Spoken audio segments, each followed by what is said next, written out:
करिब 2.5 लाख नयाँ रोजगारी सिर्जना गर्न सक्ने केही विश्वसनीय आधार तयार गर्ने किसिमले अगाडि बढेका छौँ। एउटा उज्जवल भविष्यको महत्वाकांक्षा छ, तर यसमा हामीले चाहिँ फराकिलो आर्थिक वृद्धि, असल शासनका केही आचरणगत र अवधारणागत सुधारप्रति हाम्रा प्रतिबद्धता र एउटा प्रेरणादायी समुन्नतिको मार्गमा हिँड्न सक्छौँ भन्ने एउटा उद्घोष पनि यो सङ्कल्पमा छ।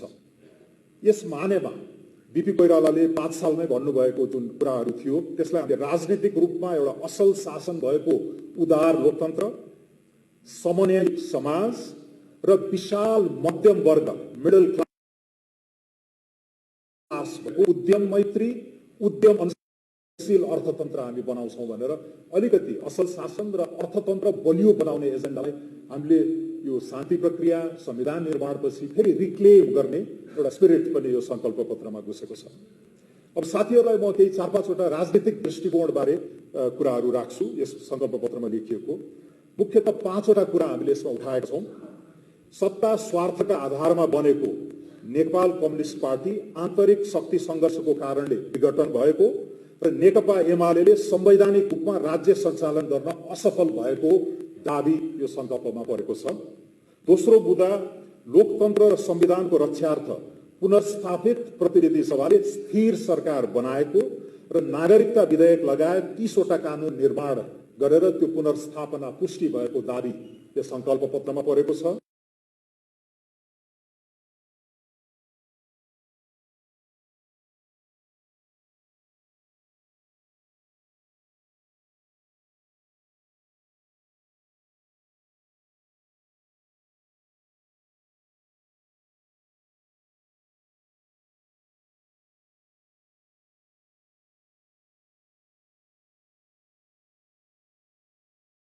उल्लेख गर्ने नेपाली नागरिकले अपनत्व र स्वामित्व ग्रहण गर्ने दस्तावेज बनाउने प्रतिबद्धता पनि हामीले यसमा पुनः दर्ज गरेका छौँ। र अन्तमा राष्ट्रियता, राष्ट्रिय सुरक्षा तथा विदेश नीति जस्ता अहम विषयमा राष्ट्रिय सहमतिको साझा दस्तावेज बनाउने पहल र त्यसमा विदेश नीतिमा पनि 12 बुँदे ठोस प्रस्ताव हामीले चाहिँ राखेका छौँ।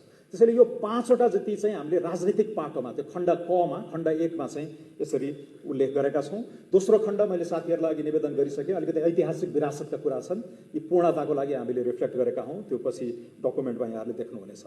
अब यसको मूल अंश चाहिँ खण्ड 3 हो, त्यो अलिकति भविष्यमुखी छ, अलिकति आशावादी छ, अलिकति प्रेरणादायी छ र त्यसमा हामीले समुन्नतिको मार्गचित्र भनेर पेश गरेका छौँ र समुन्नतिका 5 सैद्धान्तिक आधारहरू वा आयामहरू भनेर हामीले 5 खम्बा तयार गरेका छौँ।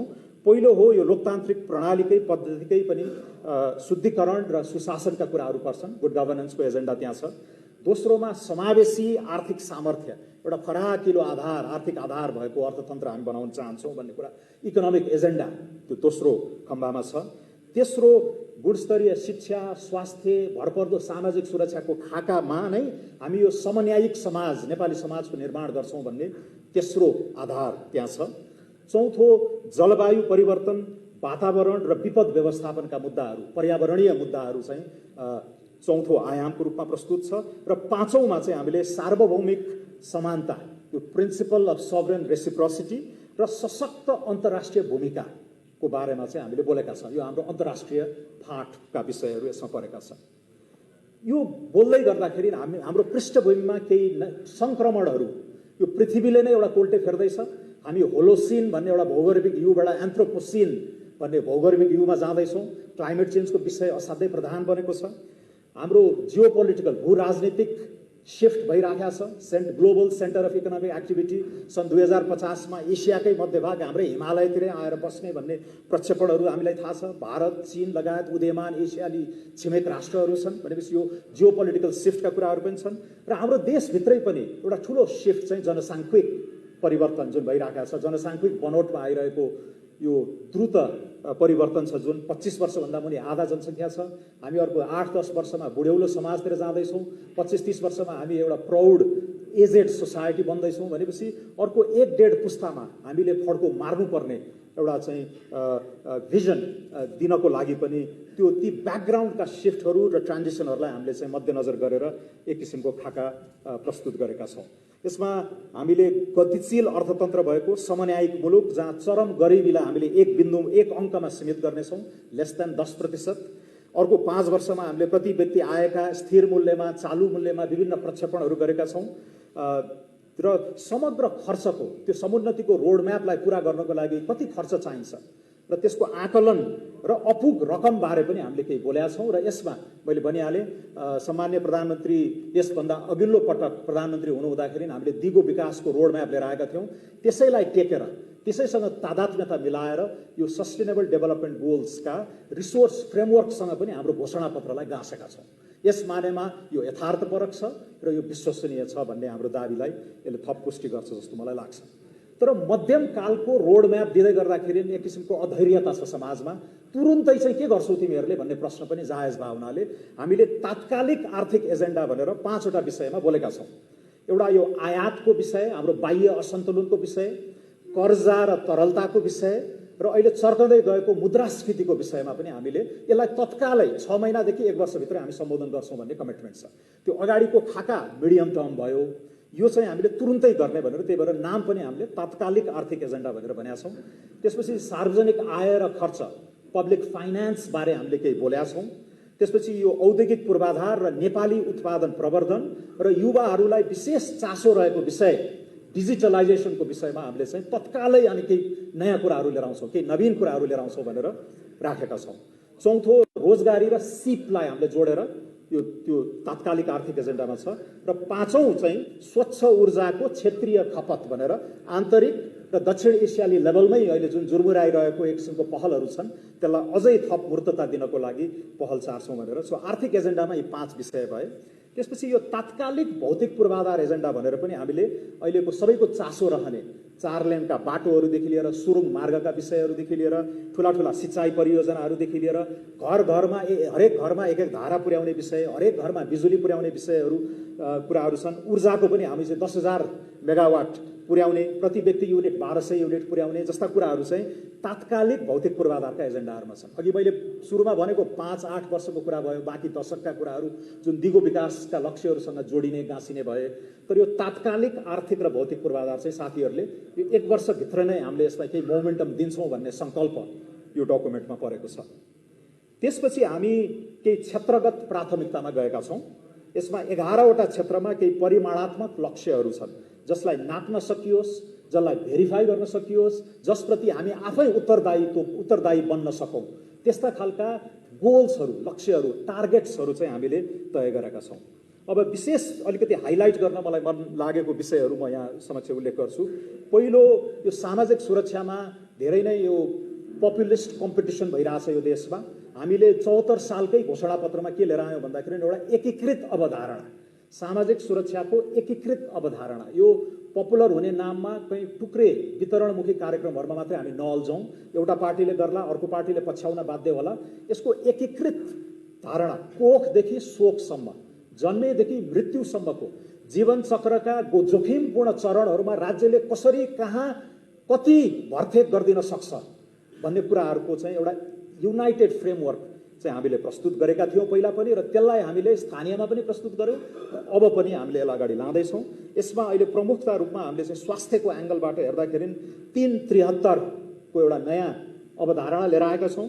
3 वर्ष मुनि र 73 वर्षभन्दा माथिलाई निःशुल्क स्वास्थ्य उपचार भन्ने कन्सेप्ट, यो पछि गएर यो राष्ट्रिय स्वास्थ्य बिमाको फ्रेमवर्कमै गएर गाँसिने हो।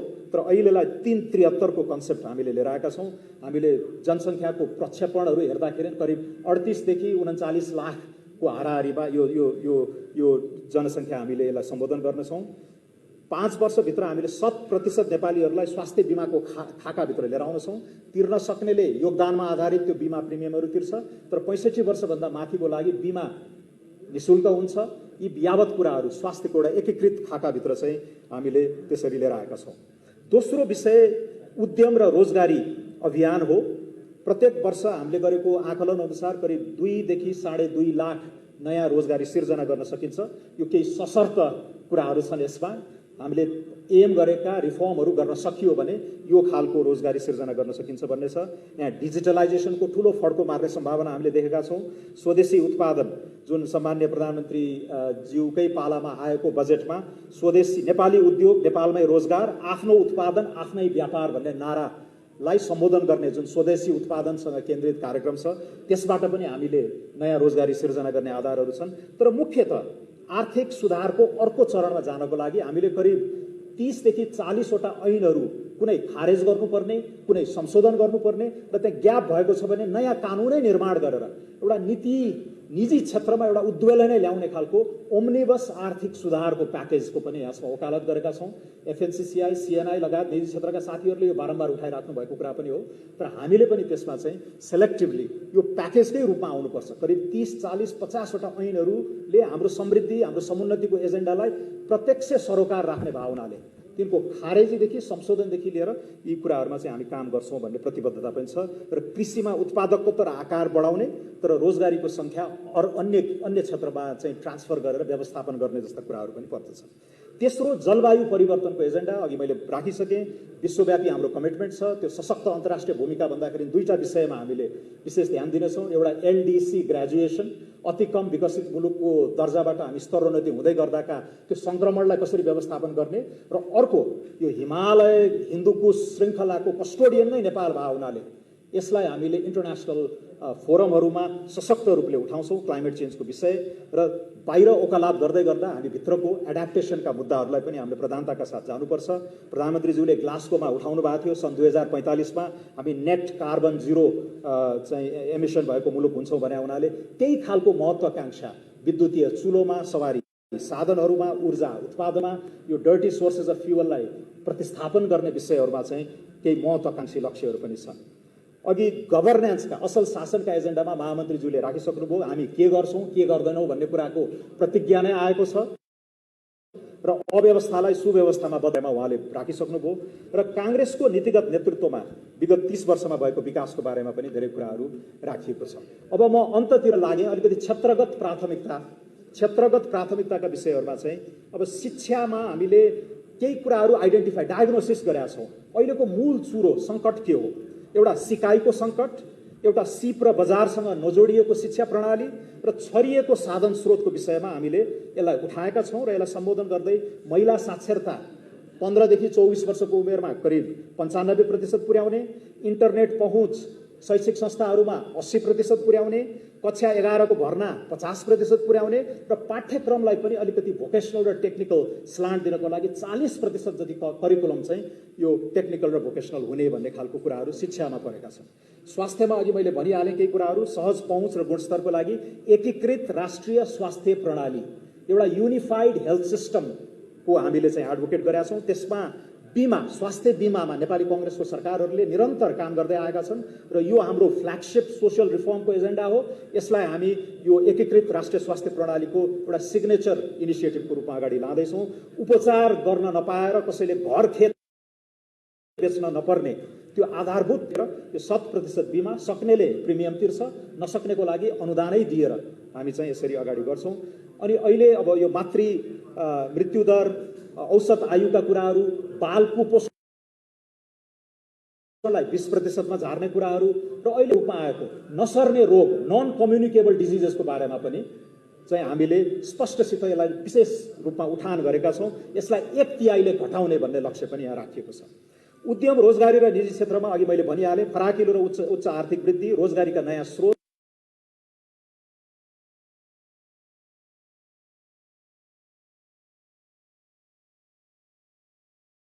र निजी क्षेत्रमा गतिशीलताका कुराहरू छन्। हामीले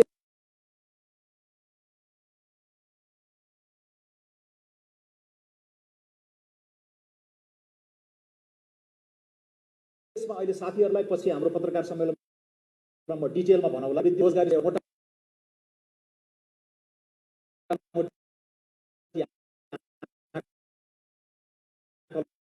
को थाका रहेर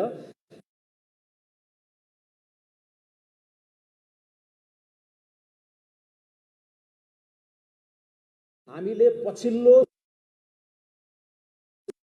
र उपयुक्त नीतिगत सम्बोधन भयो भने हामीले कति वृद्धि गर्न सक्छौँ रोजगारी भन्ने आकलनले नै त्यो 2 देखि 2.5 लाखसम्मको अङ्कमा हामीले चाहिँ प्रवेश गरेका हौँ।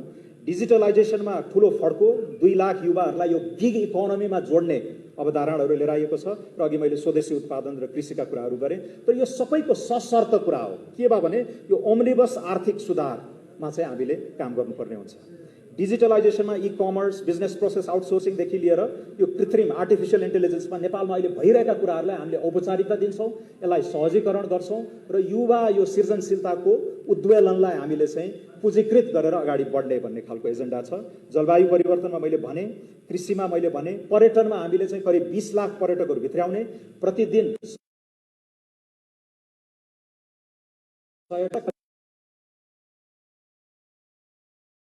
पर्यटक कोभिड अगाडि जम्मा $48 प्रतिदिन उनीहरूले खर्च गर्ने र जम्मा औसत बसाइ 13 दिन। पछि त्यहाँबाट यहाँ जानको लागि 20 लाख, $100 र 15 दिन बस्ने पर्यटक बनाउनको लागि के सुधारहरू गर्नु पर्यो त? एयरलाइनको रिफर्मदेखि लिएर होटल संरचनादेखि लिएर जनशक्ति निर्माणदेखि लिएर यी कुराहरूमा हाम्रो एजेन्डाले बोलेको छ। भौतिक पूर्वाधार मैले अघि भनिहालेँ, आधा घण्टाभित्र पक्की सडक पुग्ने जनसङ्ख्या 75%, सुरक्षित आवास भएका 55% र सबै राष्ट्रिय गौरवका भौतिक आयोजनाहरू चाहिँ हाम्रो 5 वर्षको कार्यकालमा सुसम्पन्न गर्ने प्रतिबद्धता सङ्कल्प यहाँ छ। 10,000 मेगावाटको ऊर्जाका कुराहरू छन्। कला, साहित्य, खेलकुदमा पनि हाम्रा सर्जकहरूलाई प्रोत्साहन गर्ने र नेपालको यो विविधतापूर्ण सांस्कृतिक सहअस्तित्व र एउटा नेपाली राष्ट्रियताको पुनर्जागरण, अङ्ग्रेजीमा यसलाई रेनेसाँ पनि भनिन्छ, त्यो पुनर्जागरण जुन 74मै पनि हामीले भनेका थियौँ तर हामीले सरकार चलाउन पाएनौँ, त्यसपछि लामो समय र यसलाई चाहिँ 5 वर्षको टर्म एउटा स्टेबल गभर्मेन्ट लिड गर्दाखेरि यो एजेन्डालाई पनि हामीले प्रधानता दिनेछौँ। र अन्तमा फेरि त्यही सामाजिक सुरक्षा, जीवन चक्रका सबै जोखिमपूर्ण चरणमा राज्यको भरथेक हुने अवधारणालाई हामीले गर्भावस्था र मातृत्व, बाल पोषण, शिक्षा, स्वास्थ्य, सिपदेखि लिएर वृद्धावस्था कभर गरेर वृद्ध भत्ता 68बाट घटाउँदै 65 पुर्याउने र मृत्यु संस्कारसम्म पनि जन्म कोखदेखि शोकसम्मको त्यो अवधारणालाई हामीले अझ स्पेसिफिक भएर यसपालि